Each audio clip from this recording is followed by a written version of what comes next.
Hey everyone, I'm Megyn Kelly. Welcome to the Megyn Kelly Show. My God, the news today. Absolute devastation all along the east coast of the United States, the southeast coast in particular, as the fallout from Hurricane Helene comes into focus.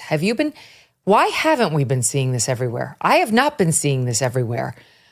This is a massive, massive weather event in the United States that's absolutely devastated thousands and thousands of Americans who are struggling and dying right now.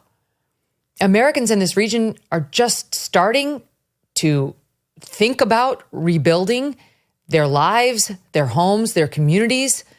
And this story, given where it is across North Carolina, particularly hard hit, Georgia, Florida, could also now have major political implications at just weeks away from the presidential election. At least, it's going to be more than this. At least 115 people have lost their lives so far. They are still just beginning to go through the rubble that's been left behind. Have you seen the flooding, the massive flooding? Homes, all you can see is the rooftops on block after block in Western North Carolina. Hundreds of people remain unaccounted for at this hour as a result of that catastrophic flooding and damage. Look at this. Look at this. There's just nothing left. There's nothing left of some towns. This is in North Carolina. President Biden spoke this morning about it from the White House, saying he has activated FEMA and the National Guard. He signed disaster declarations in Florida, North Carolina, South Carolina, and Georgia, and more areas as well. He says he's going to visit the area as soon as possible. He spent the weekend in Delaware at his beach house, but great. I'm glad that now that it's Monday and we're between 11 and 4, he's actually taking it seriously. I'm sorry, but get off your beach and get to work. Okay. He says he wants to avoid being a distraction and therefore expects to be there later this week. I'm just going to say it. I don't believe him. I don't believe he's worried about being a distraction. That can be an issue with presidents. I believe he's tired. He didn't get off his ass until late in this crisis. Then he finally was told it was an election year. So he did what any president would do. But I don't believe he even has the wherewithal to want to travel or go down there. Former President Trump is heading to Georgia this afternoon to be briefed on the damage. Governor Brian Kemp, he flew over parts of Georgia on Monday, surveying the damage this morning, and said it was unprecedented what he was seeing. The amount of devastation so far inland, and saying, quote, it looks like a 250-mile wide tornado has hit. Wow. I agree with that when you see it with your own eyes. His Democratic opponent, Vice President Kamala Harris, is coming off a West Coast campaign swing and traveling back to Washington, D.C. right now to be briefed by FEMA. According to Politico, she will visit the region when the time is right. We've heard little from her on the matter other than social media posts and a brief mention at her Las Vegas rally last night. Joining me now to discuss it all, Victor Davis Hanson, senior fellow at the Hoover Institution and author of the book, The Case for Trump, which has just been updated and re-released in time for this election. Don't miss a moment. Subscribe to this show on YouTube and follow me on Insta, Facebook, and X. With the massive tax hikes proposed by Vice President Kamala Harris, an almost 40% top income tax rate, my lord, 7% increase to the corporate tax, a capital gains tax on unrealized gains, and the fact that she's proposing to add almost $2 trillion to a current $2 trillion deficit, you might be thinking it's time to make more of your tax-sheltered savings and your inflation-sheltered savings. So I want to tell you how to do that. And that's why we're going to talk about Birch Gold Group. Birch Gold will assist you in converting an existing IRA or 401k into an IRA in gold. And the best news is you don't pay a penny out of pocket. Just text MK to 989898 to get a free info kit on gold. There's no obligation, just information on fortifying your savings before the crazy really hits. With an A+ rating, with a Better Business Bureau, and thousands of happy customers, you can trust Birch Gold as well. Text MK to the number 989898 for your free info kit today. VDH, welcome back to the show. This is so bad. It's absolutely bad. In this region, we have thousands of homes and roads, including major highways, and bridges washed away. Reading here from Political Playbook, the AP and CNN collating their reporting. Millions remain without power, water, or reliable communications. Property losses certainly to be counted in the tens of billions of dollars. Some of the roads and bridges that FEMA needs to do its job are not there anymore. Electricity could be out a week or longer. Emergency services stretched far too thin. Communications infrastructure is in tatters. This is proven already to be among the deadliest U.S. hurricanes in the last 50 years.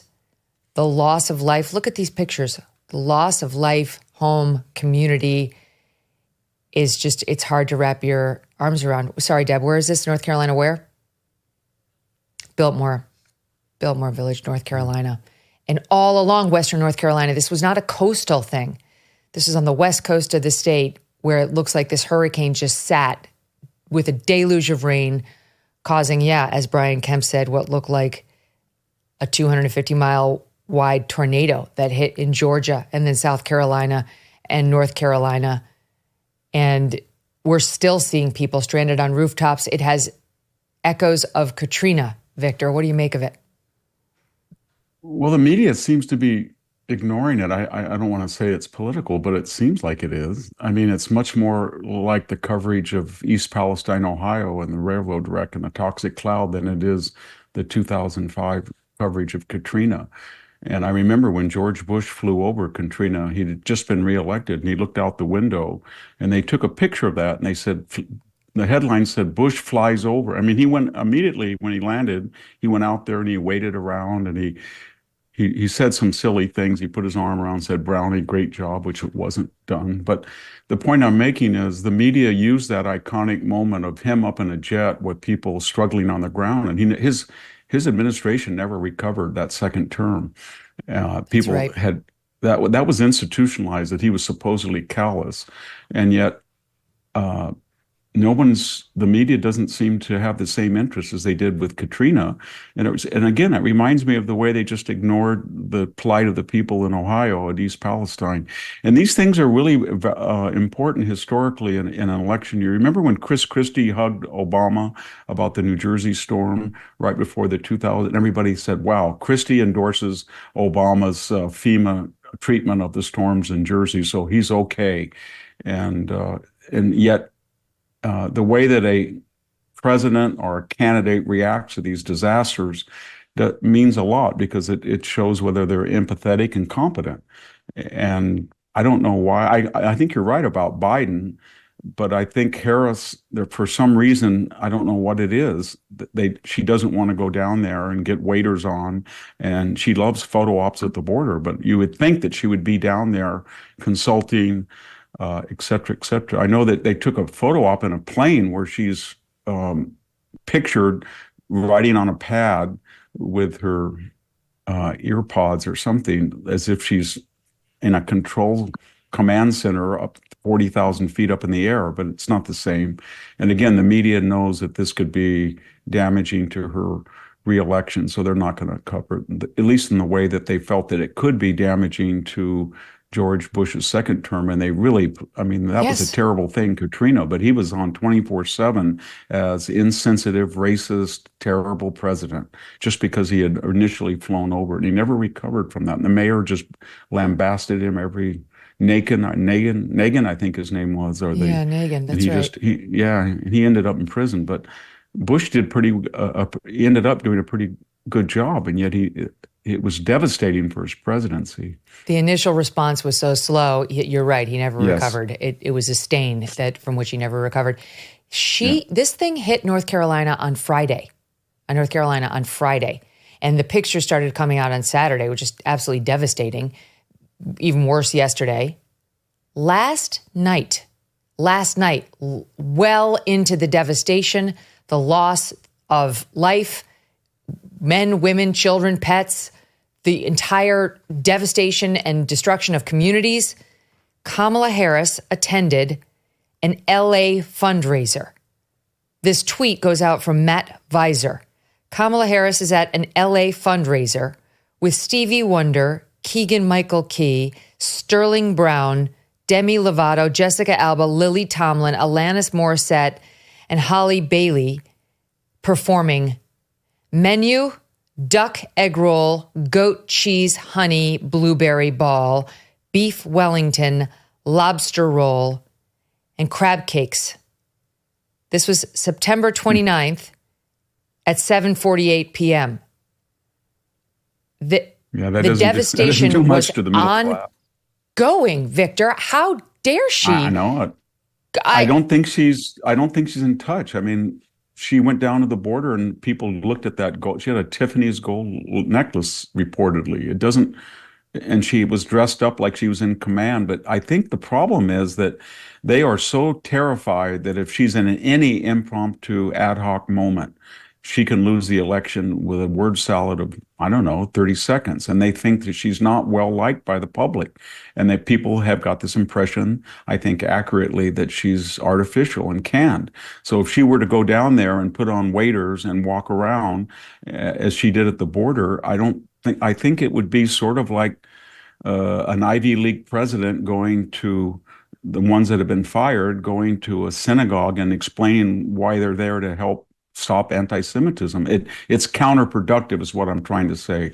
And that the border photo op, I didn't think helped. I think it hurt her. And I think if she were going to go there, she would say something and it wouldn't be good. And they know that. And therefore they're going to keep her out of that. And when you force multiply that by a non-compos mentis president, you have no one in control of the government that's on site.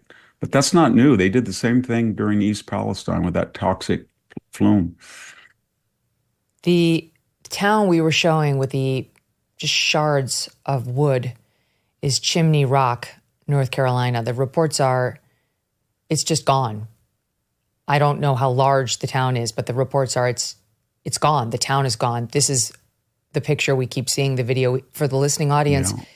Yeah. It's just absolute devastation. There's nothing. It's not even like a tornado where you can see clumps of houses remaining. This looks like just shards of wood, almost like massive, large toothpicks flattened out. And then every once in a while, you see what appears to be a little bit of a rooftop. There are reports of grandmas and grandpas on top of roofs with grandchildren trying to get help from overhead and dying.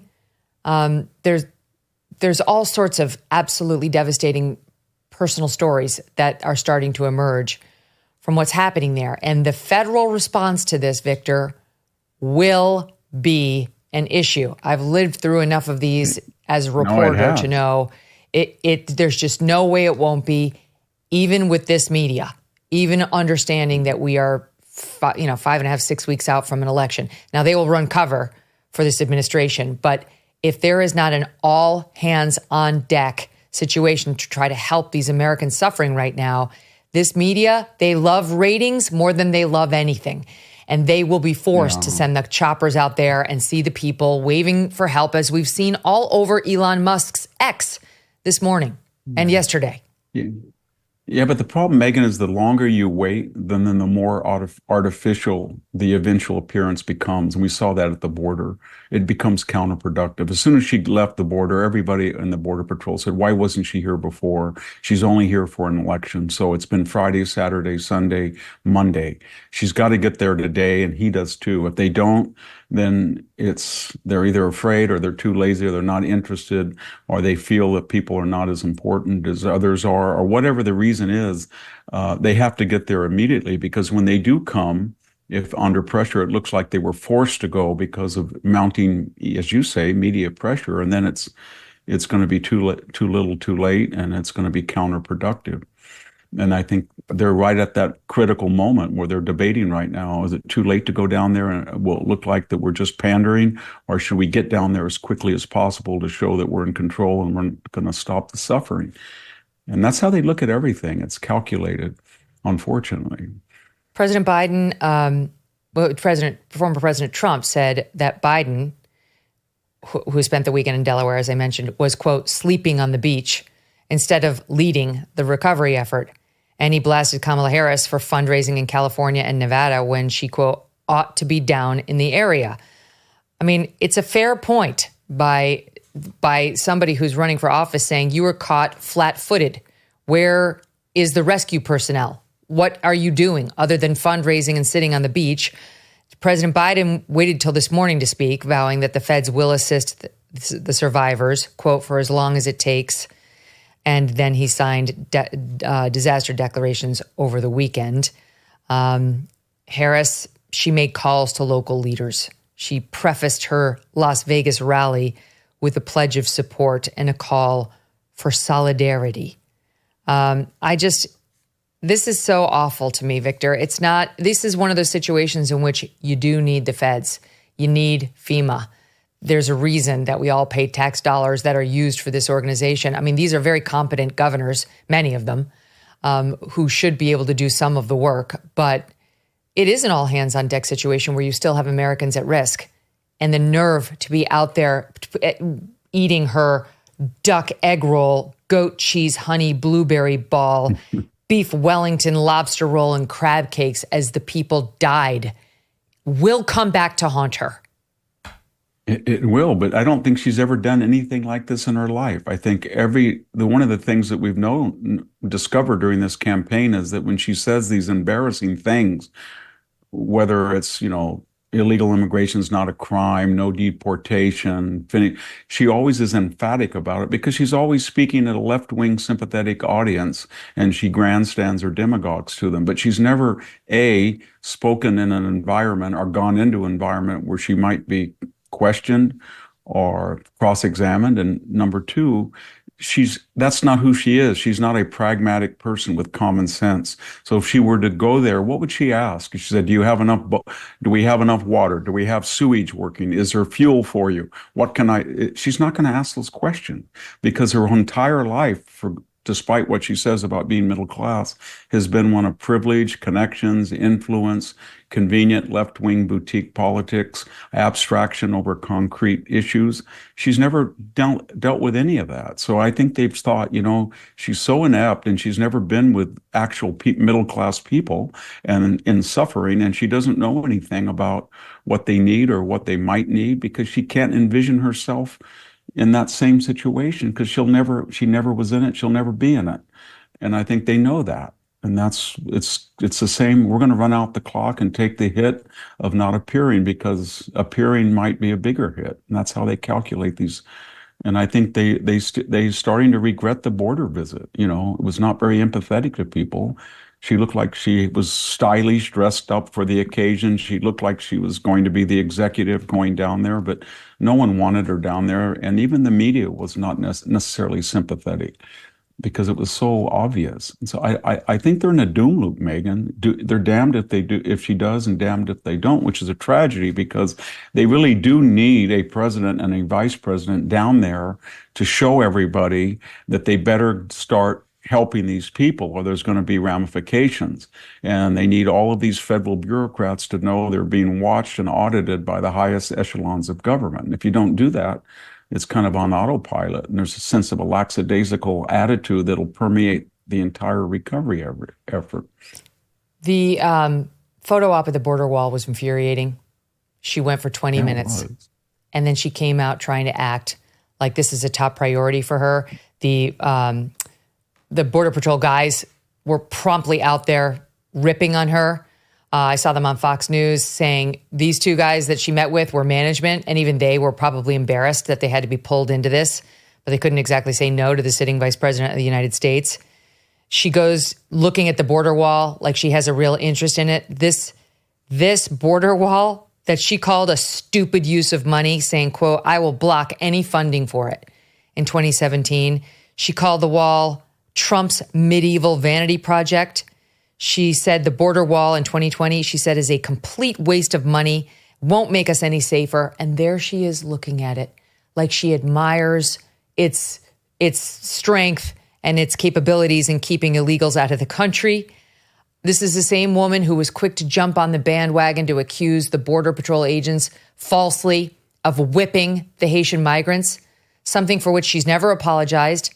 Mayorkas peddled that lie, knowing it was a lie. He was told it was a lie before he peddled it. He pushed it anyway. But worse than any of that, they're the reason we have all these immigrants in the country right now. tens of millions of illegals and over 1 million so-called legal in places like Springfield, etc. And she really wants us to believe we should trust her to enforce the border.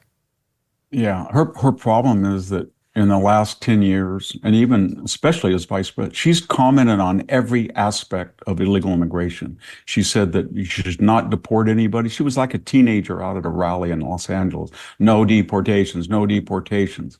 She's talked about catch and release, that you've got to bring it back. She said that illegals, crossing illegally in the country is not a criminal statute, a violation of a criminal statute. She's talked about the 600 sanctuary cities. She's compared the Border Patrol to the Ku Klux Klan in that case of the so-called whipping. So the wall, everything, she's on record. So everybody knows that she's not sincere. And on November 6th, the day after the election, if she loses and she's got 3 more months as a lame duck vice president, she will revert right back to where she was 90 days ago.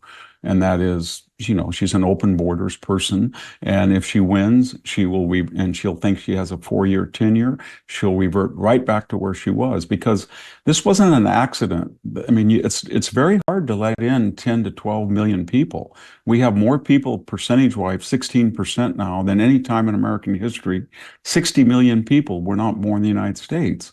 And so that's hard to do. And it just prompts the question, why did they do it? And I think the answer is obvious, that under the new 2020 rules of voting, when we went from 70% in most states voting on election day to 30%, it was very hard to authenticate the genuine nature of ballots. And they felt the more people you can bring in, they're going to filter into the system. Some are going to vote.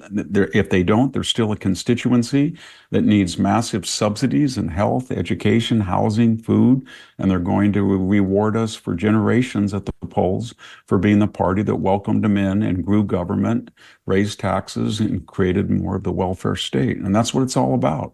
It was all deliberate. They're incompetent, I understand that, but everybody says they're incompetent. They can't do it. They did this intentionally, and they're going to continue to do it intentionally. That's the thing, because now there's this huge push by the Biden administration to legalize all of these illegals in the country and fast track them to getting ID and being able to vote. And, with between 10 and 20 million of them in the country now, thanks to this administration, who knows what percentage of them actually will get fast tracked. It does seem, like many have been saying all along, like a total election ploy. Like the whole thing is just an election ploy to make the United States a permanent state of California forevermore, where you can never have a Republican win statewide again or countrywide again. Well, Megyn, I'm in California, and I'm on ground zero of all this in Fresno County in the middle of the state. When I used to fly into Fresno Air Terminal after 11, and I get delayed a lot, there was nobody in there, obviously a regional airport.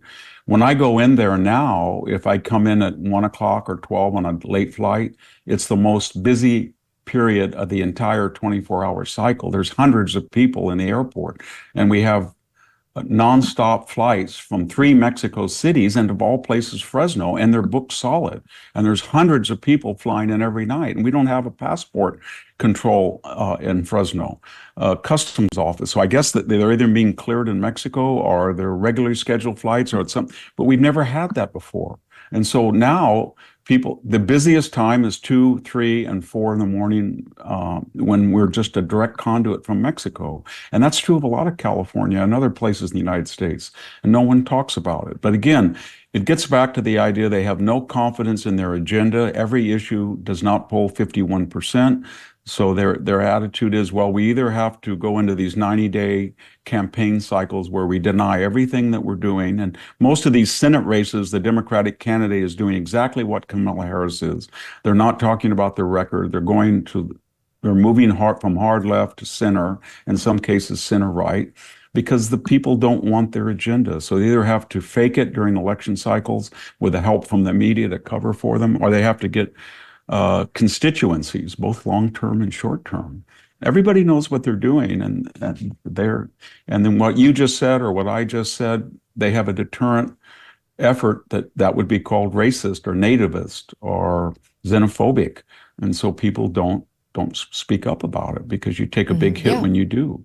That's right. They've been saying this about Tucker, about many people for a long time. The Great Replacement Theory. Oh, that's what he's pushing, this racist thing called.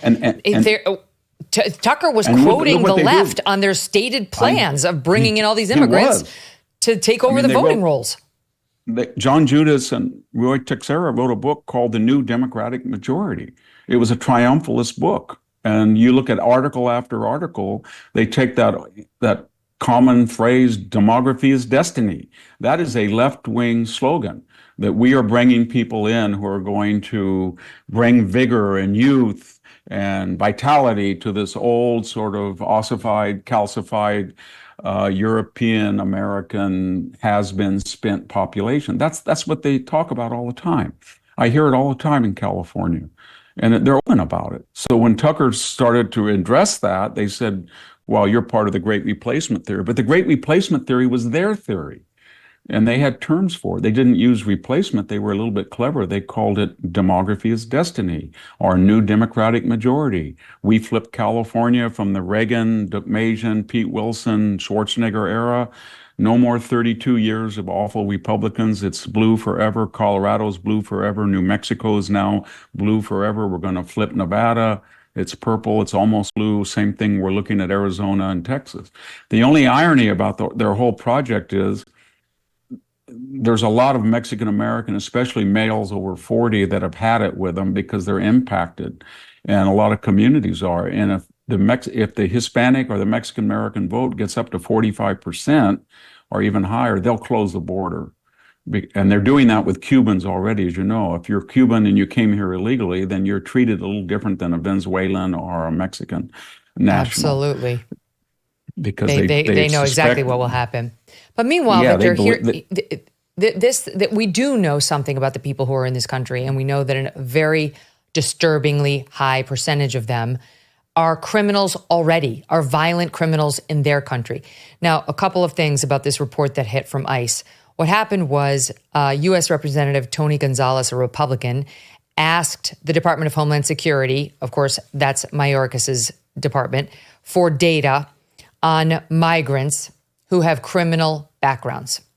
And finally, he got back a response from the ICE deputy director named Patrick Lechleitner. And that response from ICE was jaw-dropping and made the rounds over the past few days in a way that really was alarming to many people, reporting that there were 62,566, in other words, 662,566 non-citizens with criminal histories on the agency's non-detained docket. Of those, 435,000 are convicted criminals. 13,000 have been convicted of homicide, almost 16,000 convicted of sexual assault. Another 226,000 have pending, current criminal charges against them. 1,800 plus have pending homicide charges. 4,200 plus have pending sexual assault charges. Like Leitner, the guy from ICE, blamed some of these releases, because these people are all at large. They're at large, most of these, on sanctuary cities where they were nabbed, but ICE placed a detainer on them, saying to the local cops, don't release them. Oh, great, they got pulled over, they got accused of sexual assault. We want them to deport them. And cities like San Francisco or entire states are sanctuary, like Massachusetts, say, no, we're not doing that. We're not going to detain them. We're letting them go. So, but then there was a follow-up over the weekend where DHS, Mayorkas's politicized group, which oversees ICE, comes in and says the data is being misrepresented. The data goes back decades. It includes individuals who entered the country over the past 40 years or more. It also includes many, I don't know what that means, 4, 5, how many, who are under the jurisdiction or currently incarcerated by the Fed, state, or local law enforcement partners. That noticeably do not put any numbers on these because they don't want us to know what percentage came in under Harris-Biden. And that's the key. If they really feel that that figure does include people that are incarcerated. It's much easier to get the data on the people that are in custody than the people that are not in custody. So all they had to do was release and say there were 12,000 convicted murderers, but don't worry, we have data that shows that they're in federal or state prison, and they're half of them. And even if that were not true, why, if they knew these people were here and they had 4 years, does it really matter what administration they came under? Why wouldn't they go after them and deport them? And they know that. And the thing is, they're all insulated out here. You know, in Los Angeles County and Fresno County, there have been reports over the last 10 years that almost half of all traffic accidents, the perpetrator who caused the accident leaves the scene. And, you know, I live out in the country. I've had 4 people in the last 15 years leave the scene of the intoxicated, leave the road, plow into an orchard, tear out trees, vineyard, and leave the scene of the accident. And then when you try to take a tractor and pull the car over, the highway patrolman says, you cannot do that. We have to impound that. So, and no compensation, no nothing, and no law enforcement. And everybody knows that in this part. Anytime anybody drives daily through rural California, when you know there's this many people who are foreign nationals and here illegally and don't know how to drive or follow the traffic laws, but more importantly, that if they were to get into a accident, they would leave the scene of the accident rather than stay there. Everybody knows that. So none of my family drive anywhere unless they have a full Ram Dodge truck, double seated, you know, really huge truck, because that's what you do if you're driving. I drive once a week to the coast. I go right across rural California for 100 miles. And I can tell you in the last 15 years, I've had about 15 people run the stop sign. And every single situation, I've been in a very heavy pickup. And I've almost been killed about 3 times. But that's just the way of life in these communities. And this is what's so frustrating. Mayorkas, Kamala Harris, they know that, but they're shielded from it. Pelosi's shielded from it. They know that. And that's why people are so angry about it, because these Hispanic communities, Mexican-American communities, they deal with it every day, every single day. And they're impacted. I go to the local health center in my community. It's 90% Hispanic. And the local residents are just shocked because there's just lines out the door of people who need health care that have never been to a doctor. And you can't get the type of services that was promised you or you need, because we're servicing nationwide 12, 13, who knows how many people came in the last 4 years, on top of 20 to 25 million that were here already. And so it's Orwellian. And yet when I travel to Stanford University each week and I say to my colleagues or people on campus, they get aghast. How dare you say that? I couldn't believe you said that. And if you say, well, you know what? You're importing massive poverty. 27% of the people in California do not pay their PG&E bill. And you know what that means? The whole system is broke, and people can't afford to turn on, because they have to increase the rates, because you have a quarter of the population doesn't send in their bill. And then you see people in my community, it's 115 in August, and they're in Walmart. And what are they doing in Walmart? Poor people are trying to get cool. They can't afford to turn on the air conditioning. And you tell people that in San Francisco or Los Angeles or Palo Alto, and they think, well, it's 70 degrees here. I don't know what you're talking about. And so I'm not trying to personalize. I'm just trying to suggest that the problem is this bi-coastal elite that implements these procedures and protocols know exactly what they're doing, and it's all predicated on, we have the Martha's Vineyard attitude. We care about these people very deeply in the abstract, but if they get near me in the concrete, they're out of here. And that's right. That's why the nerve, that's why even the Border Patrol was angry. Or so after angry. She went down there. That's why they're furious. Used them like props, as if she cares at all about the border. We all know she doesn't. It's amazing to me. I don't think that the Americans who are getting ready to vote for her, like Stan McChrystal, Victor, actually think she's going to tighten the border, right? Why is General McChrystal coming out and saying, we don't really care about policy. We only care about personal character. Oh, we have it. Do we have it? Yes. Listen to him. Here he is, and then I'll get your reaction. Stop 14. Let's be sure. We don't elect a president based on policies. We shouldn't. We should elect them for the character because we don't know what's going to come up. What we've seen from Kamala Harris convinces me she has the strength, she has the values to deal with the uncertain crises. Go ahead, Victor. He knows that's not true. He was a very effective commander in Iraq. He was kind of in charge of a hunter-killer team that helped find Saddam. So he's a very astute, sophisticated thinker, and he knows that.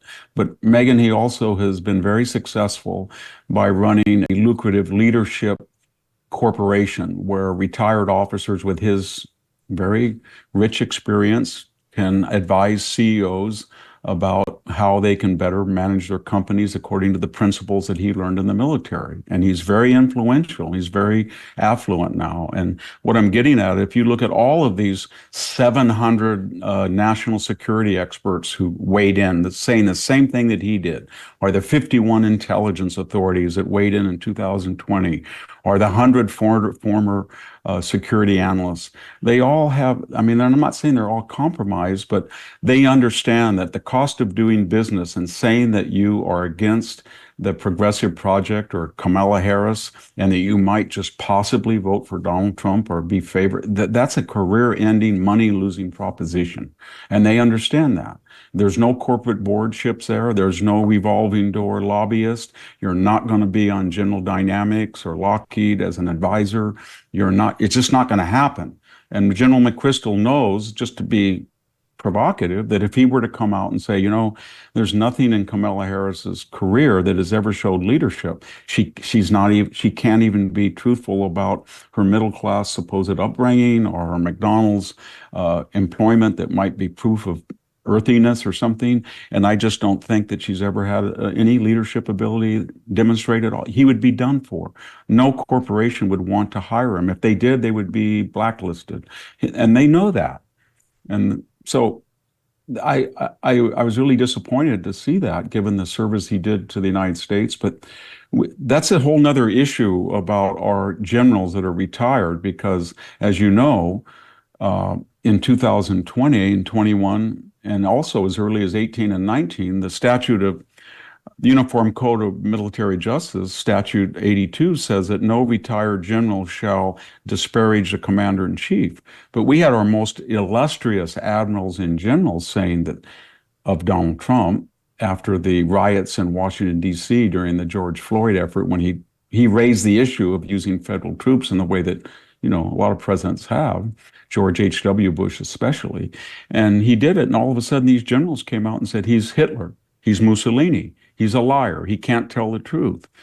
And General McChrystal, I don't know if you remember, and I'm just recalling this by memory, but when he started this company and he was advising and he was in the echelons of power, he wrote an article for the left-wing Atlantic magazine. He said the following: I was brainwashed my entire life as a military man. I admired Robert E. Lee. And then all of a sudden I discovered, this was during the statute. I heard you discussing this on your podcast. This was good. Sorry, keep going. All of a sudden I discovered that he was illiberal and he may have had slaves. You know what I did? I took off that picture and I smashed it and I threw it in the dumpster. And he had to tell us, the world, that. And that was, why did he have to tell the world that?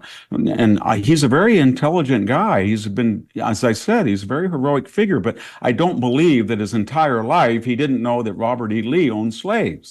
And I don't think he came to that conclusion at about the time he started being a consultant to corporate America at very high remunerative fees. So it's something wrong. There's something wrong with the military right now, as we know. They're short soldiers. They're short the right type of equipment. Their stockpiles are down. They've got woke DEI. They're but there's something wrong with our command. When they leave, they need to go. They don't need to weigh in. And if they're going to weigh in, they have to be sober and judicious. They don't have to go and make these astounding claims. I mean, I like all of them, but when Admiral McRaven said that Donald Trump should leave sooner the better when we have scheduled elections, come on. Or General Hayden said at the border that Donald Trump who inherited the so-called cages from Obama, said he's doing the same thing they did in Auschwitz. This was from a 4-star general. And it's really disturbing. I don't think they understand what they're doing. And they get very, I work with a lot of people. He's undermining faith in the military, even though he's retired. People understand that he's one of our most respected generals. It's like, okay, you get out there, maybe you just say, and he does, to me, he sounds like a Democrat when he talks, because if you read the longer transcript of what he said, he skirts around some of his issues like abortion, and he phrases some of the issues in a way that suggested to me he's a Democrat. Fine, you can be a Democrat. But to come out there and make your point, policies don't matter. Policies just don't matter at all, because he knows he can't look us in the face and say the border is secure. He's not going to defend the United States being a safer place now after 4 years under Joe Biden versus the 4 years at the end of Trump. So he's just got to lie. I know the term gets overused, but it's a gaslighting. Just policy is irrelevant. All you have to look at is character. Well, if that's all we're looking at, she still loses. I don't know anything about her. At least with Trump, I know what his character flaws are, right? He's obviously somewhat narcissistic. He cannot let a grudge go away. And those are his main two. I'm sure there are others that are not just coming to mind at the moment. But Kamala Harris, she remains a complete mystery. All I know about her is that she is a far leftist raised by a Marxist who believes solely in equity, where we all need to wind up in the same place no matter how hard we worked between A and Z. So I don't believe him. So he's lying to us, and the reasons you offer as a possibility make as much sense as any. When he says somebody, it's a character issue. When somebody tells us it is part of the 0.001% of the nation whose parents were both PhDs and just happened to be born in Oakland, but grew up in Berkeley and then lived in one of the poshest neighborhoods in Montreal, and we're supposed to believe that she was middle class. She wasn't. Nothing about her was ever middle class. She was among the elite, and he knows that. And she's deliberately being disingenuous, and he knows that. And he knows that when she speaks, it's incoherent, and he knows that. And, if he says that characters matters, all of our presidents have had character problems. If you go back to Bill Clinton or any of them. And so they all know that. But I can tell you that where the power and the money is not anymore on the right. That old fortunes of agriculture and mining and transportation and construction is just out. It's still there. It's important, oil and gas and all that. But the big global money, as you know better than I, Megyn, is in hedge funds, investment, insurance, media, tech, Silicon Valley, $9 trillion. And they have enormous, we saw that with Facebook and the old Twitter, when all of a sudden all these FBI, James Baker, the chief counsel, left his FBI job for, I don't know what it was, $200,000 maybe at most, and he ended up making $7 million in 1 year. And yet he was at ground zero of the fusion between social media and the FBI to smother the laptop disinformation, that whole hoax that was exposed by the New York Post. So that's what we're dealing with. There's so much money, and it's all on one side, and the opportunities for people in the media, but especially the military when they retire, they can be rich beyond their wildest dreams. But there is one rule, and that is if you suggest that you're conservative, and worse yet, that you would favor a MAGA type of approach, you're not going to be a very good consultant. The corporate people are not going to hire you. Yep. And if they did want to hire you, they wouldn't let anybody know. Yeah, exactly right. I'm trying to find what he said, where he gets into, it was his New York Times op-ed. Yeah.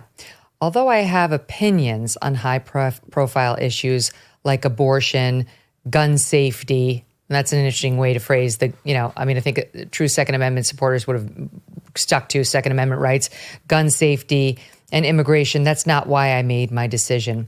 Political narratives and policies matter, but they didn't govern my choice. And then it goes on to talk about how, things can happen while you're the president. What really matters is, are you able to lead? Is she leading right now, General McChrystal? Is she taking the helm right now as how many states are underwater and people are suffering. No, she is eating duck egg roll, lobster roll, crab cakes, and beef Wellington with Jessica Alba and Sterling Brown and Demi Lovato, because that's what's important to her, to be popular with the cool kids out in L.A. And he knows that, Megyn. I mean, you remember that he had this stellar ascendant career in Afghanistan. He had done so well in Iraq. Afghanistan was a mess. That was the Obama administration told us that Iraq was the bad war, Afghanistan was the good war, and then the Afghanistan went south. So they brought McChrystal over and thought he can work the same magic. And he very naively let a Rolling Stone reporter, left-wing flack, be embedded in his inner staff. And that guy reported that when Joe Biden, as vice president, called McChrystal, he said to an aide, "It's Joe, bite me." Do you remember that? And all of a sudden people said he disparaged, and it was very ironic because he disparaged in a public setting the vice president of the United States. So they removed him from command. That was in. He was done for. He went back to Washington. Obama said, "Did you say Joe bite me?" And he admitted, and they got rid of him, which is so ironic when he called, I think I'm quoting from memory, but I know that he said that Donald Trump could not tell the truth, and he attacked him publicly in 2000, I think it was 2019 or 20. So he's been traumatized by the left. He really has. They treated him very badly. He was taken in by a reporter. He let the reporter listen to his innermost conversations. The reporter wrote a very damaging article, which I thought was very unfair to him. I thought Obama really hurt our cause in Afghanistan by depriving him of his talents. And I think he learned his lesson. Do not cross the left under any circumstances. Now he's on it's a career, MSNBC and in the New York Times. He could be a Republican who's a never Trumper, and has TDS. I don't know. But to say that policies are irrelevant.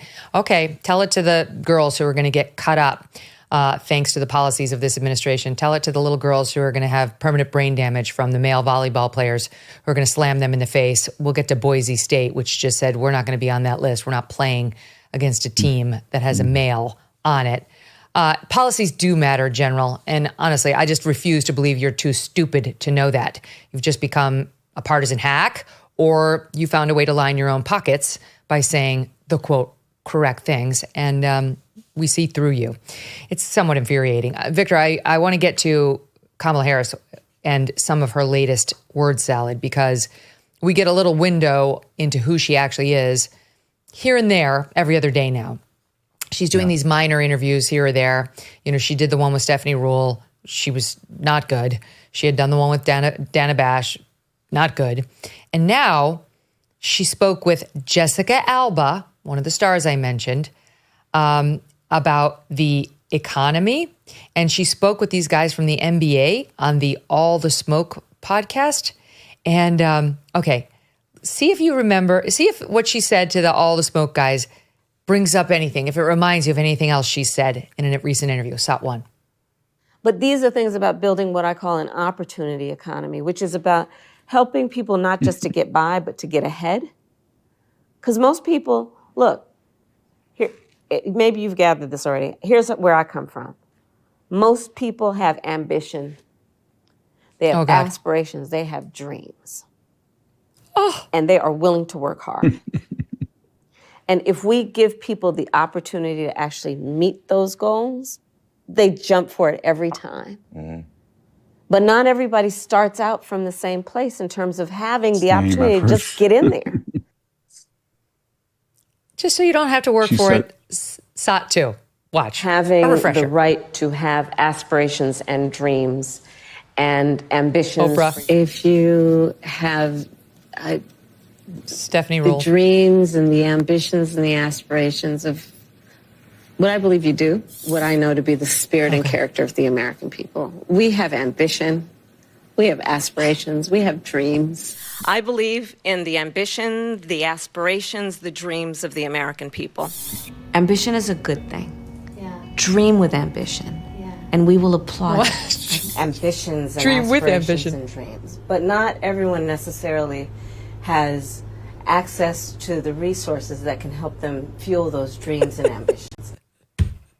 Dream with the ambition and the aspiration. Take a quick break for SiriusXM. We'll be right back, and you should stay tuned to get VDH's reaction and his ambitions and dreams. It doesn't matter what state you reside in. It doesn't matter if you live in the suburbs or if your home is in a rural area. Bidenomics has had a negative effect on many aspects of our lives. Gas has gone up an insane 51%. Rent is up 22%. Groceries are up 22%, higher than before Mr. Biden took office. Electricity is up a whopping 32%. Some Americans are having to make tough choices now. Do they pay to fill up their gas tanks to get to work? Or do they buy their kids new school supplies? Do they pay to heat and cool their homes? Or do they buy groceries for their family? These are the very real problems Bidenomics has caused. And that's why Club for Growth is fighting for pro-growth policies that can allow our economy to flourish. Text GROW to 60967 to learn more. Again, that's GROW to 60967. Dream with ambition now, Victor. Don't just dream with ambition and maybe an aspiration and some work ethic. So, Megyn, why does she do this? That's my question. She does it every single interview, and she's not stupid. And she does, I kid around, and maybe I've said she has a vocabulary of 500 words, but I think they give her these prep books, and she just is intellectually lazy. She doesn't even read them. She doesn't even spend any time. And the idea is that I think I've been so nurtured my entire life of being given things, whether if it was from Willie Brown to start out or the media, that the media will never cross me. And she's right, because when you look at the iteration from the first Philadelphia interview she did, well, the debate, the moderators really helped her in the debate. And then she did the Philadelphia interview. That was a softball. Then she went to Dana Bash, who really offered multiple choice answers for her. Then she went to the Association of Black Journalists. They were baffled. They thought, wow, she kind of left in a huff. We did everything we could, and she still failed. And then we went to Oprah, and that was a disaster. And then we went to Stephanie Ruhle, and that was a disaster. And what I'm trying to make the point is that each interviewer knew that the prior one had been criticized for doing T-ball interviews, and yet they tried to outdo the other one. In other words, they were saying to themselves, that person debased themselves by being a propagandist and trying to help her and still couldn't help her. And therefore, I'm going to be a greater propagandist and help her even more. And I'll be famous for the one person that made her look good. And it increased and spiraled. But they all knew what they were doing, and it didn't bother them. So, and her reaction to all that is, I'm just going to wing it. I'm not going to pick up a prep book. I'm not going to look at policy. I don't give interviews. I don't do town halls. I don't do press conferences. I don't have to. So I don't even want to know the data about my economic plan. I don't care. A normal candidate, Megyn, would say, okay, I said I'm for wage and price controls. Tell me the date that I'm going to start. And what I'm going to say when they say, why don't you start now? What is the date, and how am I going to implement it? Is it going to be nationwide? I'm going to turn it over to the states, and here's the possible questions I'm going to get. They don't do that with her. I think they just give up, and they say if you try to prep her with the details, she'd get angry because she doesn't want to do it, and she doesn't need to, and they're right. She doesn't. Here's evidence of your theory. Okay, I've got a point for you. Last week, this audience knows I was harping on her for the exchange with Stephanie Ruhle, in which Stephanie Ruhle said, and one of the things to help increase the housing has to be dealing with the red tape. And Kamala Harris was like, yes, the red tape, we have to deal with the red tape, absolutely, by creating incentives in the federal government with the state and the local and the community and incentives. And holistically, it has to be holistic around certain incentives, holistic. Oh, and transit and holistic incentives. And we laughed at this inanity. But then I went back and I found that it was her economic speech prior to this interview where she raised the issue of too much red tape. So it was total fair game by Stephanie Ruhle to bring up something she had brought up herself. And the only way she could explain it, when then asked, could you explain what you just said, was to, in passing, in about the course of 1,000 words, to throw in the word transit. So then we went back further after the show, and we actually looked on the Biden-Harris website right now. And on the Biden-Harris website, there's a proposal to try to stimulate more housing development And there is a piece around transit, and it goes on for paragraphs. And a studious, caring, thoughtful candidate might have read that, committed it to memory, figured out how that actually works and how it could help stimulate. But she is not that person. All she was able to do was say holistically 4 times and squeeze in the word transit when she heard the words red tape. She's not a thoughtful person, and I have to disagree with you, VDH. I do not think she's an intelligent person. Well, I didn't say she's not. I didn't. What I meant was she's not, as Donald Trump said. He said that. I thought that. I mean, that's counterproductive when he said she was mentally impaired. Well, he may not be the one to say it, but I have said it, and I believe it. But what I'm telling you is that when Bill Clinton prepared, they gave him prep books and policy binders, and he memorized them in like an hour. When Barack Obama did, he could do it too. And they exist, and she hasn't cunning about her. She's cunning. She knows how to, do the photo ops, but it wouldn't take. So what she does is, from reports, is that when she has these disasters, she gets angry and she fires her staff, she blames her staff. But the whole point I'm making is she doesn't want to read anything. She doesn't have to. She's never had to.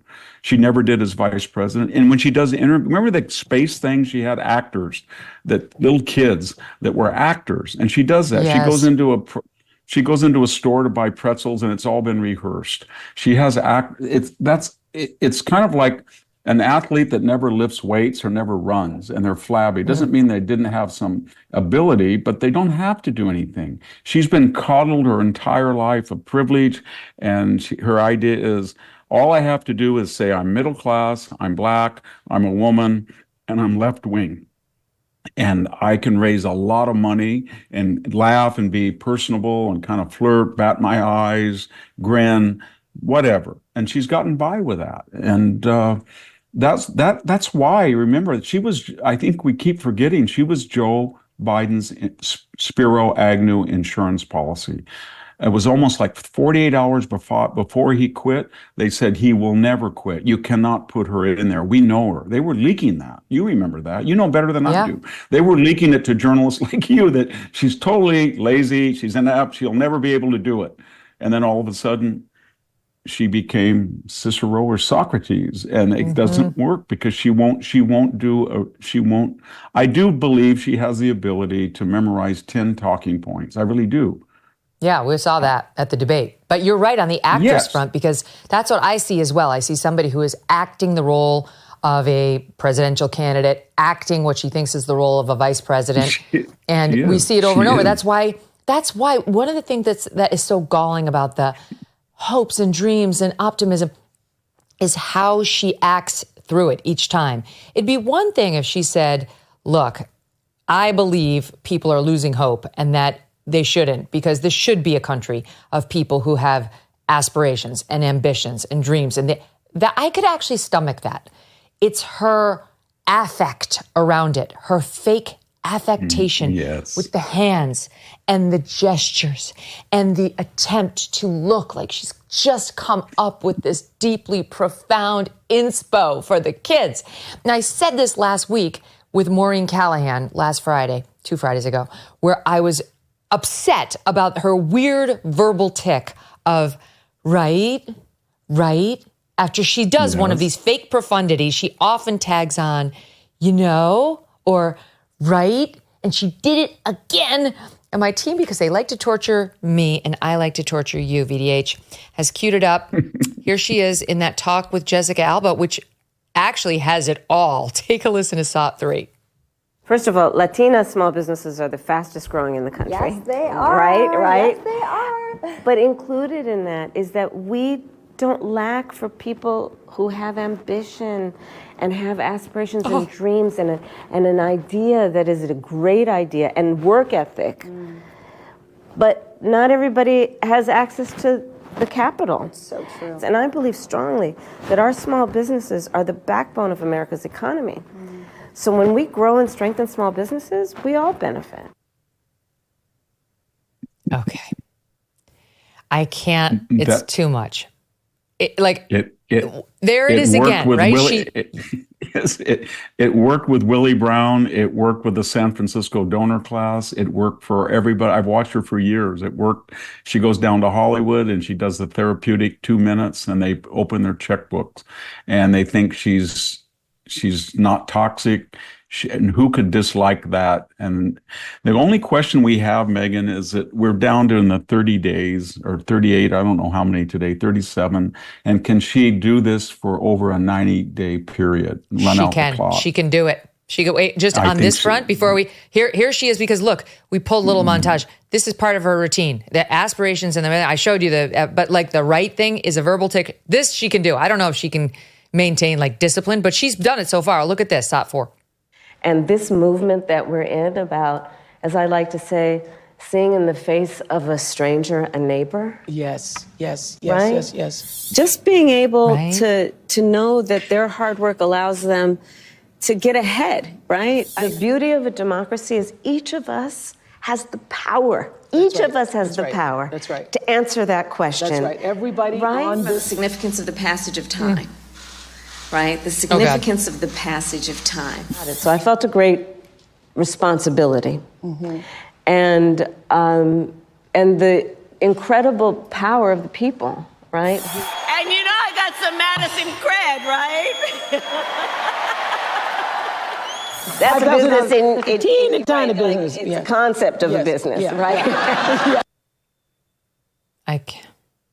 So what if Oprah had said, well, let's say, what if Stephanie Ruhle had said, instead of did you flip burgers? What if she said, this is kind of a trivial issue, but it's become very important because it questions your veracity. Could you just set the record straight and tell us now where you worked at McDonald's and what year you did? Just tell us the McDonald's location. But she knew they were going to never answer. Yeah, that would have blown up the whole thing because she couldn't do it. And if Oprah had just said, instead of yeah, if she just said, when you say you want to help people and you want to give equity, what do you mean? How do you do it? Which program do you want? Do you want to do it through HHS? Do you want to do it Department of Labor? What is the program? Can you just give us 10 detail? And they know that she knows they're not going to ask that. But if they did, and that's why she'll never go down during, the hurricane or talk to somebody impromptu. Or when she was talking to those border people, you really didn't get a microphone in there because they weren't going to ask her, because she can't do that. And they can't do that because she's never had to do it. And, I think we all have met people like that are complete constructs. They're just empty zombies. I mean, they're just... Well, and it wouldn't be that bad if this were somebody who did have strong policies and we could see on the books, okay, this is a serious person. Maybe she's not that charismatic. Maybe she thinks she's more profound than she is, whatever. But this is all they're selling to us, is this airbag. And we're supposed to accept this as the thing, like McChrystal said, this is the character, the hopes and the dreams, the ambitions and the work ethic, and right? That's why we get so angry about it, because we're watching a train go over the cliff and you know what's going to happen. And you keep wondering if somebody's going to apply the brakes and say, this is a fraud. She's insulting the collective intelligence. Everything she said about Afghanistan, she bragged that she was the last person in on that decision. She said she wanted to ban fracking not just once, but emphatically 10 times. Don't believe her. Don't believe her on the border. Don't believe her on crime. Don't believe her on any of these things. And yet, it's all a massive fraud. I mean, it's truly a fraud that's being committed on us. And even you look at what happens. They get Tim Walz and they want us to believe he's this down-home folksy guy. They get her husband, Doug Emhoff, and they want us to believe that this man who cheated on his first wife and impregnated the nanny. They either aborted the child or he abandoned the child. Neither one is good. But when he sits down with the Jen Psakis of the world on MSNBC, if you're going to go there, then go there into what kind of a man and husband he is. You don't have to ask him what kind of a husband he is. You can ask him something else if you want. But if you're going to talk about what kind of a husband he is, you're going to have to go there. Instead, this is what we got when he sat down with her over the weekend in SOT 15. An interesting part of how people have talked about your role here is how your role has reshaped the perception of masculinity. And I'm not sure you planned on that, but you are an incredibly supportive spouse. Has that been an evolution for you? And do you think that's part of the role you might play as First Gentleman? It's funny, I've started to think a lot about this. I've always been like this. My dad was like this. And to me, it's the right thing to do. You know, support women. When we lift up women, we support women, whether it's pay equity, childcare, family leave, and all these issues that, this post-Dobbs hellscape, women should not be less than. There's a pop culture phrase, wife guy, which you've kind of been known as. Are you familiar with this? I've heard about it. As called a wife guy, a proud wife guy? How do you feel about that? Well, if I do something annoying to Kamala and she gets upset, I'll just show her that article. Victor. Wow. A wife that guy. Was a former press secretary. I know it. I mean, they put Donald Trump, basically, they're trying to put him in jail, Alvin Bragg, because it all started with Stormy Daniels, and they use Stormy Daniels everywhere. But if that was true, and you have a one-time tryst with a porno star, is pretty bad. But you're going to criminalize that and use that to embarrass him and criminalize. And this guy brings in a woman into his own home, and he's hired her. And it's a power imbalance, as the left always warns us about. Yes. And then they're so strong about abortion, they're telling everybody to get abortion, but they don't want to tell us whether she was forced to have an abortion or not. They should be bragging about it, according to their own doctrine. You're a wife guy. If by that you mean you like to bang the nanny when the wife's not looking, sure, you're a wife guy. I like to support women. How did you support her? By aborting the child that you had outside of wedlock with the nanny? Is that supportive? Was the baby a girl? Because that's not so supportive to that little girl. It blew up at Arnold Schwarzenegger. As soon as he came out of office, it was kind of like in California, his wife knew about it but kept it quiet. As soon as they announced it, everything blew up for him. I mean, everybody thought he was a cad. He was a scoundrel. This woman was in his own house. He used the own bed. He lied about it. He had an illegitimate child he never took. But then he kind of manned up to it. You know what he said? Yes, I did this, and I'm supporting them. And he kind of recovered a little bit. But he hasn't told us anything. And they don't want to find out anything. But Victor, they think of the journalistic dereliction. You have Doug Emhoff. Maybe you're going to ask him, what's her vision for X? What's her vision for Y? Okay, maybe you're just going to use him as like a policy surrogate. But if you decide to go to the what kind of husband Doug Emhoff is place, and then you're that fawning, you've humiliated yourself. I can't believe someone didn't say, Jen, let's not go there. He banged the nanny and got her pregnant on the first wife. There may or may not have been an abortion or an abandoned child. One of those two things did happen, even according to him.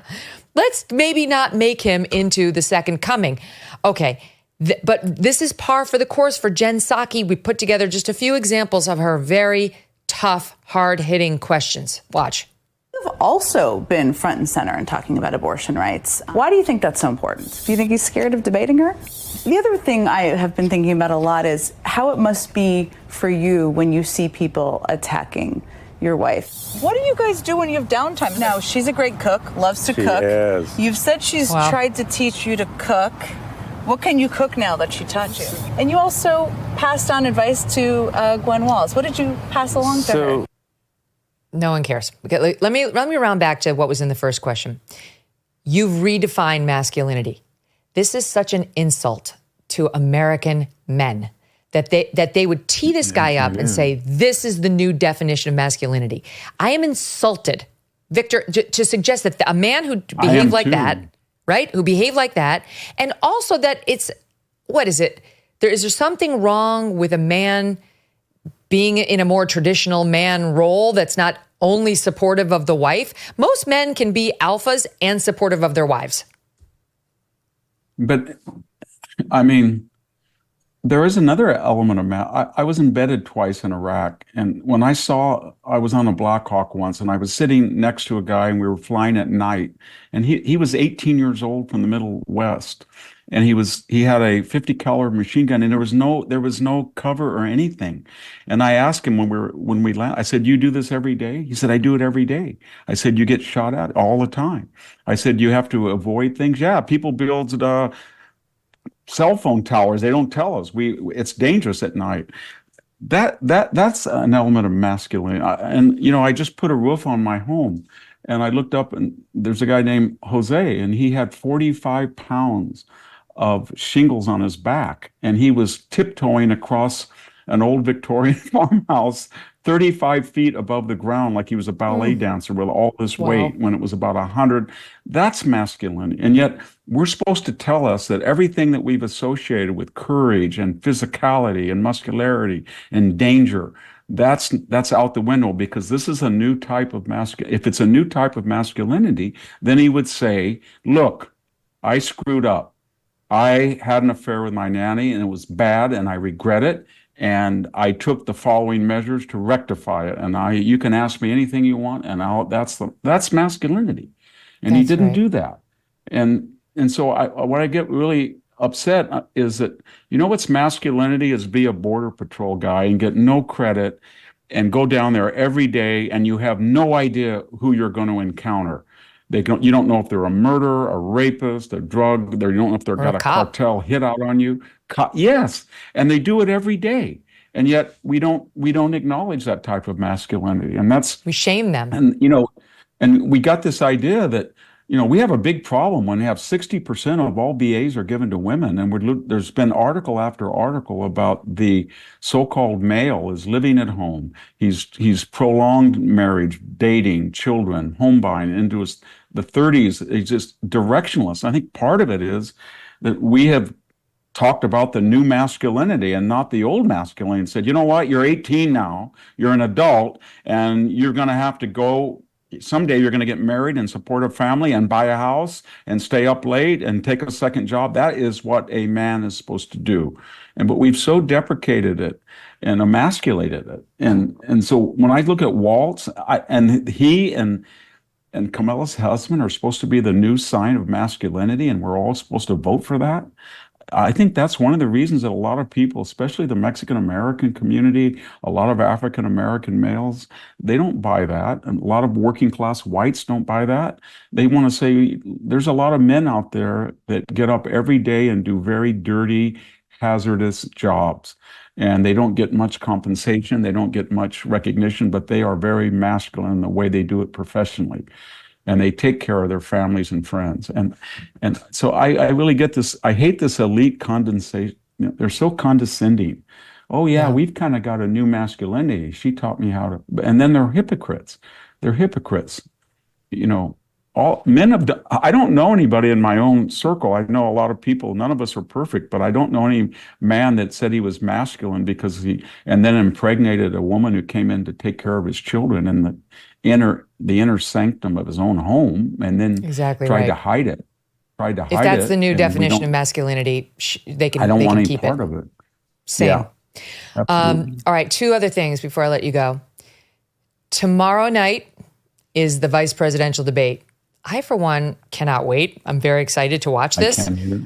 Right? It starts at 9 p.m. It's on CBS. Although, is this one Steve Krakauer where we're going to be able to watch it everywhere? I imagine it is. Yeah, you can watch it anywhere, like they did with the presidential debates, which is good. Here's the deal. CNN got a expectation-setting dump from Team Walz. And that's exactly what this is. The headline is, heading into the vice presidential debate, Tim Walz is fighting nerves. He's nervous, you see, Victor. They spoke to, quote, close to a dozen top campaign staffers. So basically they sent the entire team to go talk to CNN about how Tim Walz is doing. And you see how he's doing is he's constantly coming back to how worried he is about letting Kamala Harris down. He doesn't want Harris to think she made the wrong choice. He fears he won't make his case as well as he needs to. His digs at Vance are a glimpse into his anxiety. He feels genuine contempt for and confusion over what he views as Vance's abandonment of their common roots, You see, Vance abandoned their common roots by getting himself into Yale Law School, and this is not to be forgiven. And he feels genuine contempt for Vance for doing that and for flipping so many of his positions to fit Trump. The digs he takes at Vance by saying he didn't know many Midwesterners who went to Yale are a glimpse into his anxiety that his opponent learned to be a sharp debater there at Yale, according to those who know Walz. You see, he's attacking Vance's Midwestern roots and then progression to Yale because he's anxious that he learned to be a sharp debater there. It's not because he's a mean, petty, nasty, divisive person. They go on to say his aides insist this isn't just about setting expectations. He's just not a lawyer debater type, according to Minnesota Senator Amy Klobuchar. It's not like he was dreaming of debates when he was in first grade. Neither was J.D. Vance. He was in a home being abused physically and emotionally in sheer abject poverty, Amy. So I think you have him confused with Chief Justice John Roberts, who was born in the cradle with a little black robe on. But that's not J.D. Vance's story. All of this is trying to set the stage for us to think that Walz is in the fetal position. So when he comes out tomorrow night swinging, we're going to be oohing and eyeing. He's going to need it. I had apprehensions about Donald Trump because the first debate with Biden, he was kind of a spectator when Biden somebody threw water on Biden like the Wizard of Oz witch, and he just melted as they watched. And I don't think Trump really prompted that. And then I thought when Trump gets into the next debate, the moderators are going to be biased and they're going to bait him on things he's very sensitive about. And they did, even though I thought he did pretty well.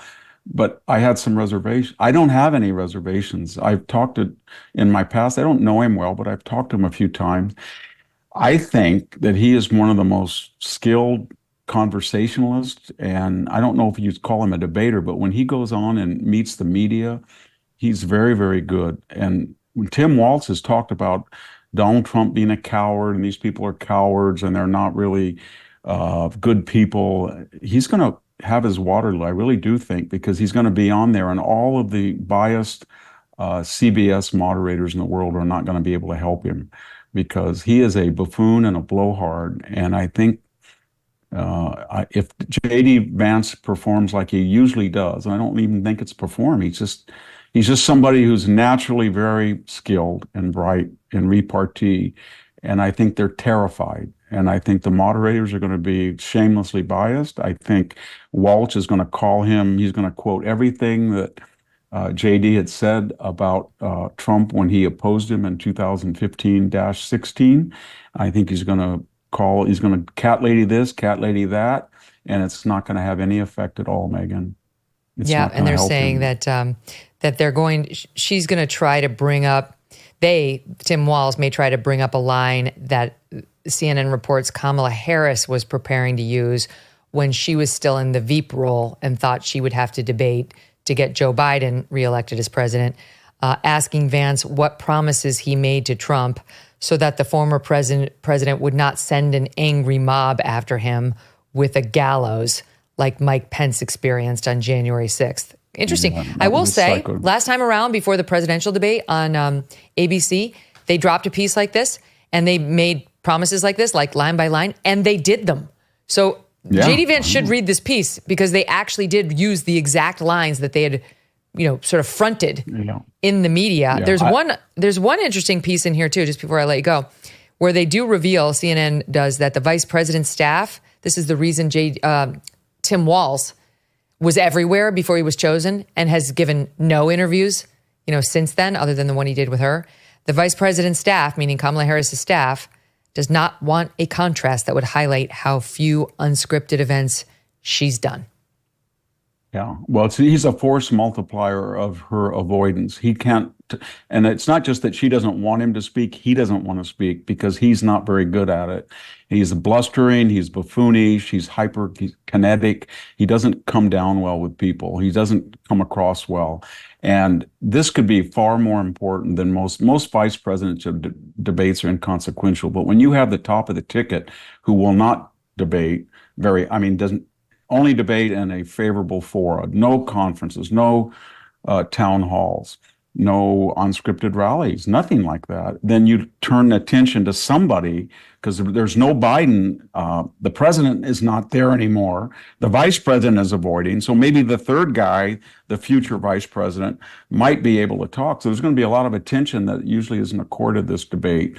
And I think that they're paranoid, and they can call J.D. Vance everything they want, but he's not just he is a very skilled Yale lawyer, and he has a lot of experiences in the military and finance, but ultimately he's naturally bright and well-spoken. He's a wonderful writer, and I think they feel that this is something they'd rather not do.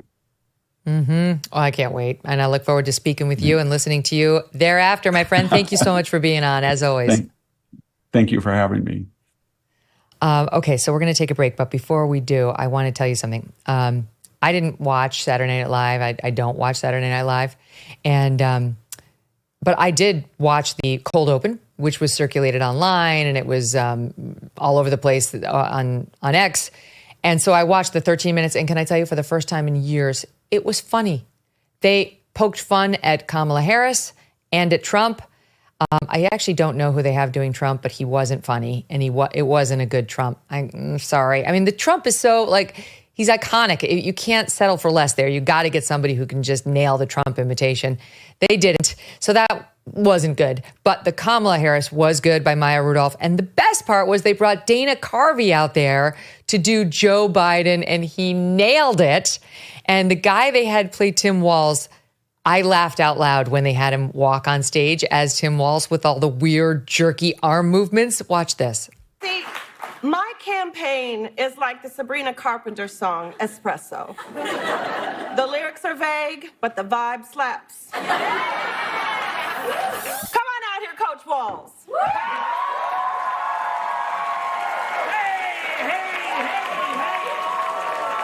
I've heard what the right says about me just because I'm unapologetic about being a man supporting his wife. Oh, he's a beta, a wife guy. J.D. Vance, people are saying he was a bad pick, and in many ways he was. J.D., come on up. Thank you, President Crain. Thank you. Okay. Well, folks, we still got work to do, no joke. I'm being serious right now. Come on.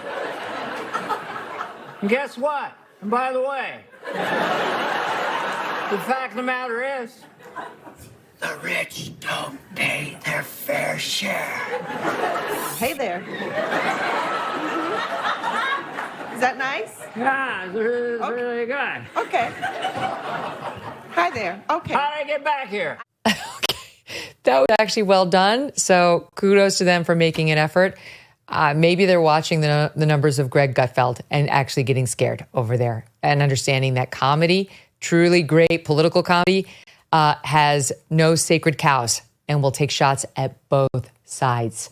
All right, we're going to come right back with the guys from the Daily Wire's Crain and Company to talk about what's happening in the WNBA with this one player clearly launching an attack on Caitlin Clark, which now she denies, and the whole WNBA turning on the reporter who deigned to ask about it. We got to talk about this. It's a great story. It's up next. Do you owe back taxes? Are your tax returns still unfiled? Did you forget to file for an extension? Are you stressed out about it? The October 15th deadline's fast approaching and time is running out. If you haven't gathered all your documents or made any estimated payments, you could soon be targeted by the IRS. After October 15th, the IRS can garnish your wages, freeze your bank accounts, or even seize your property. But there's help available. You don't have to fight this problem alone. Tax Network USA, a nationwide tax firm, has helped taxpayers save more than $1 billion in tax debt. They have filed over 10,000 tax returns and assisted thousands in reducing their tax burdens, and they can help you too. Don't wait. Visit tnusa.com/Megyn or call 1-800-958-1000 for a free consultation. They will guide you through a few simple questions to determine how much you can save. Take action now before it's too late. Visit tnusa.com/Megyn or call 1-800-958-1000. Imagine waking up one day to find out your home no longer belongs to you. that someone somewhere has stolen your property right out from under you. It sounds unthinkable, but it is a sad reality for some American homeowners and a risk for anyone that owns property. House stealing, that's what the FBI calls it. And it's a form of real estate fraud, where scammers leverage loopholes in the system to fraudulently transfer your home's title into their name. And then they take out loans against your property or even sell it behind your back. By the time you find out, the scammer's long gone, leaving you, the legitimate homeowner, to clean up the mess. But right now, triple lock protection is available through HomeTitleLock.com, offering 24/7 title monitoring, alerts, and restoration services. You can sign up today at HomeTitleLock.com and use the promo code Megyn for 30 days of protection for free and a comprehensive title scan to make sure you're not already a victim. That's promo code Megyn and HomeTitleLock.com, or just use the link below. We're turning to the topic of Caitlin Clark, WNBA star and reportedly Rookie of the Year. Joining me now, Crain, Jake Crain, and David Cohn. They're hosts of the Daily Wire's sports show, Crain and Company. Guys, welcome back. Good to see you.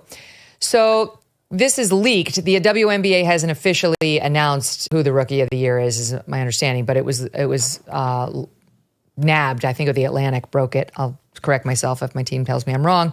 In any event, she's obviously an incredible star. She's totally revitalized interest. Vitalized interest in the WNBA in a way it never was before. And yet, since she's joined the league as a rookie, she's been abused. She's been abused over and over again by these other players. And reportedly, it's a race thing that many black women inside the WNBA are resentful that this white woman came in and is getting all this attention. Nobody disputes that she's an amazing basketball player, but still they seem resentful and angry toward her. And it's resulted in physical alterations on the court that don't get called as fouls, that the girls then deny were intentional. And Caitlin Clark always takes the high road. She never, points the finger, but it happened again, where she was playing, hold on, because my audience knows I don't know anything about sports. I only know when it crosses into the news lane. Her team was playing the Connecticut Suns, and the player, Dejanay Carrington, tried to get the ball from Caitlin, and at the end, Caitlin plays for the Indiana Fever. At the end, it seems pretty obvious to me, intentionally scratches Caitlin's eye with her long fingernails. She denies it was intentional, but watch, there it is. Hold on. So she goes for the ball, and then look, she points her hand down after the play, after the ball is past this player from the Suns. And it seems very clear she bends her fingers into Caitlin's eyes. There it is. She could pull her hand away. She didn't. And Caitlin had a black eye, and it was not called as a foul. And then she was seen celebrating on the sideline and laughing with a teammate. All right, so here's the other piece before I get to you guys. USA Today columnist Christine Brennan, who covers all sorts of sports, got a moment with this Connecticut Sun player, Dejanay Carrington, and asked her about it because that's what you do as a reporter. Watch this. Dejanay, did you, when you went and kind of swatted at Caitlin, did you intend to hit her in the eye? And if so, could you just, or if not, either way, could you talk about what happened on that play?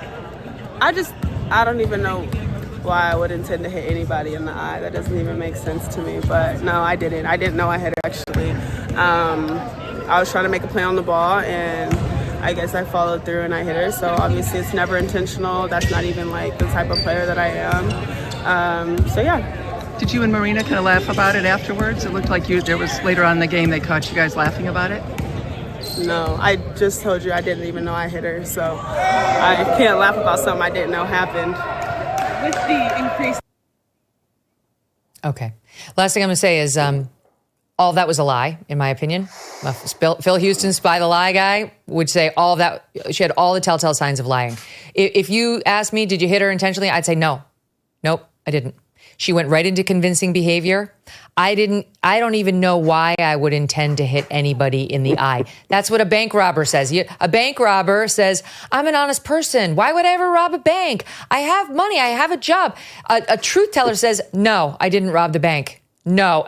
All of this convincing behavior and not a no and denial. This is obviously a liar, and I don't know this person, but as an outsider, I can.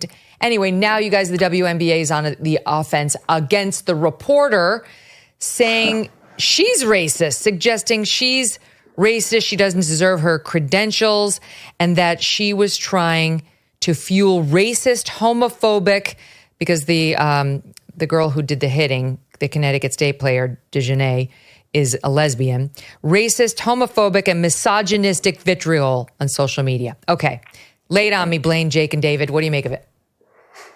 Well, first off, Megyn, thanks for having us. I mean, there's, so much to unpack here, but really it comes down to one main thing to me. That looked intentional, right? Typically when somebody does get hit in the face or you're trying to block something, you don't put your fingers down like that. Your hand swipes and maybe your hand makes contact with their face. We see this in basketball all the time. It's intentional foul. Somebody tries to block somebody shooting a layup and they hit them in the back of the head or on the face. And that ends up being a flagrant 1 or flagrant 2, depending on how they call it. But I don't have as much of a problem as with the intentional act, because we've been watching this all year in the WNBA.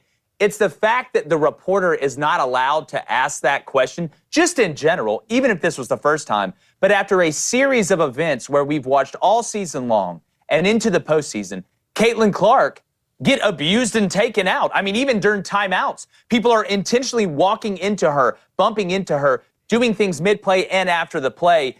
And if you don't know, Christine Brennan's so woke, I don't know how she ever sleeps. So this isn't exactly somebody coming from the Daily Wire or Fox News. So the fact that they're attacking her just shows you the WNBA continues to drop the ball on this whole issue. They got given the greatest gift of all time, this rivalry between Angel Reese and Caitlin Clark. And you use the word vitalize because you're right. You can't revitalize something that was never vitalized, but the WNBA has totally failed, whether it's not putting on the Olympic team, not using her in promotions, being hesitant to put her at the forefront of the league. I think the WNBA has missed a huge opportunity, and the only reason, Megyn, that we're talking about it and you're talking about the WNBA is because of Caitlin Clark. Exactly right. Just to put some meat on those bones, via Forbes, okay, they have the highest audience they've seen in 24 seasons on the WNBA games. Televised games with Caitlin Clark's Indiana Fever averaged 1.18 million viewers compared to 394,000 for all other games. There were a record 22 games that averaged over 1 million viewers, 19 of which involved Caitlin. So, I mean, you'd think they'd be saying thank you. They're not saying thank you, Blaine. No, they're not, which is surprising to me. We have to really see what the WNBA organization is about and who they are and what they want to do. To me, this is controlling free speech. This is what it is. You can get up there, whether you're Caitlin Clark or whoever you want to be, and pander to whatever they want you to say, but I promise you, it will never be good enough. And one way to control culture, right, is through sports and controlling speech. So they will push this and kick this down the road as long as they have to until they can control what is said there from reporters, what is said on X, from Twitter, from Elon Musk, until they can control every little thing. This kind of reminds me of Eminem when he got into the rap game. Right? You can talk all you want, you can do this, but sooner or later you have to respect somebody's game. And the way Caitlin Clark plays basketball has to be respected. And sooner or later, the dam is going to break. In the WNBA, what matters more, money or your feelings? Because we can look around the league and see the same thing. Luka Doncic dominating the NBA. Say what you want, but they respect him. There's no respect to Caitlin Clark, and it is blowing my mind. And sooner or later, it's going to cost the WNBA everything. David, the executive director for the WNBA Players Association, a woman named Terry Carmichael Jackson, who is hardcore woke, very big into the racial justice stuff, puts out this ridiculous statement. To unprofessional members of the media like Christine Brennan, you are not fooling anyone. That so-called interview in the name of journalism was a blatant attempt to bait a professional athlete into participating in a narrative that is false and designed to fuel racist, homophobic, and misogynistic vitriol on social media. You cannot hide behind your tenure. What? That doesn't make sense. Instead of demonstrating the cornerstones of journalism ethics like integrity, objectivity, and a fundamental commitment to truth, you've chosen to be indecent and downright insincere. She asked a question trying to get at the truth. You've abused your privileges. You do not deserve the credentials issued to you, and you certainly are not entitled to any interviews with members of this union or any other athlete in sport.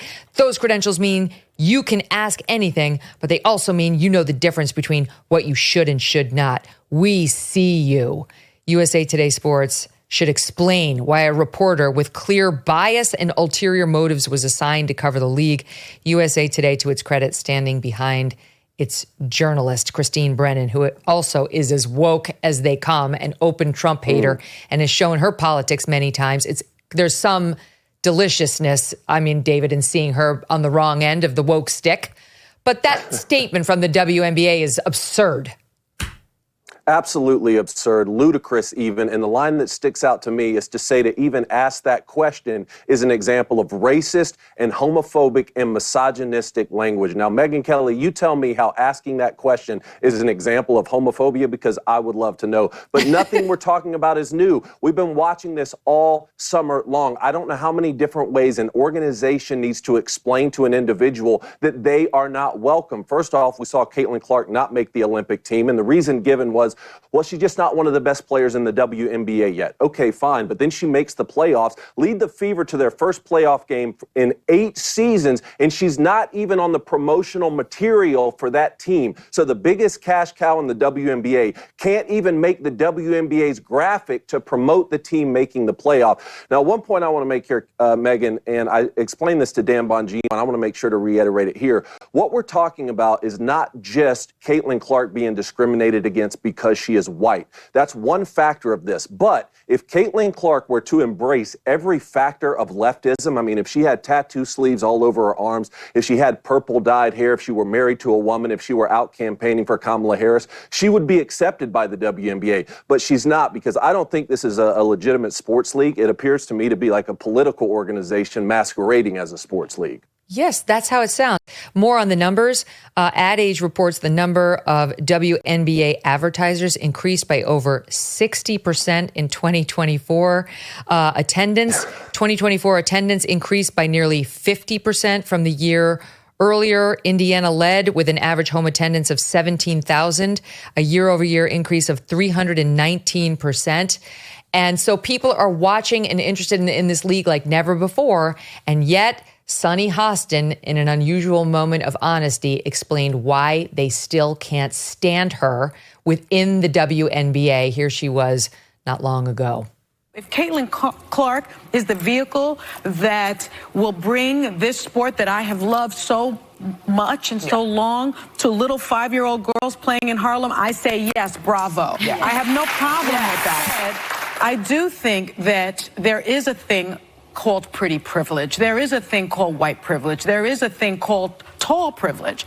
And we have to acknowledge that. But I do think that she is more relatable to more people because she's white, because she's attractive. And unfortunately, there still is that stigma of against the LGBTQ plus community. 70% of the WNBA is black.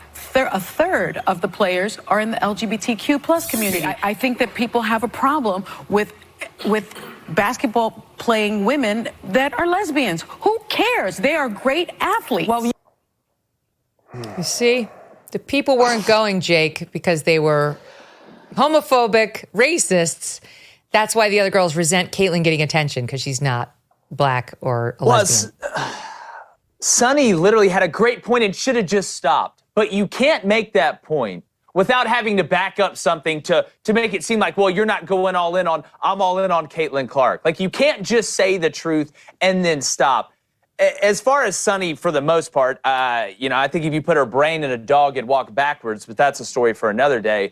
The part that I don't get is where they think this hate is coming from to the LGBTQ community. Nobody cares about whether the players are gay or straight. The reason more people are watching, because it's a better product. We saw this in college basketball when you saw what Iowa was doing, and LSU, and South Carolina, and these great athletes. These women are great athletes. Sunny was right about this point.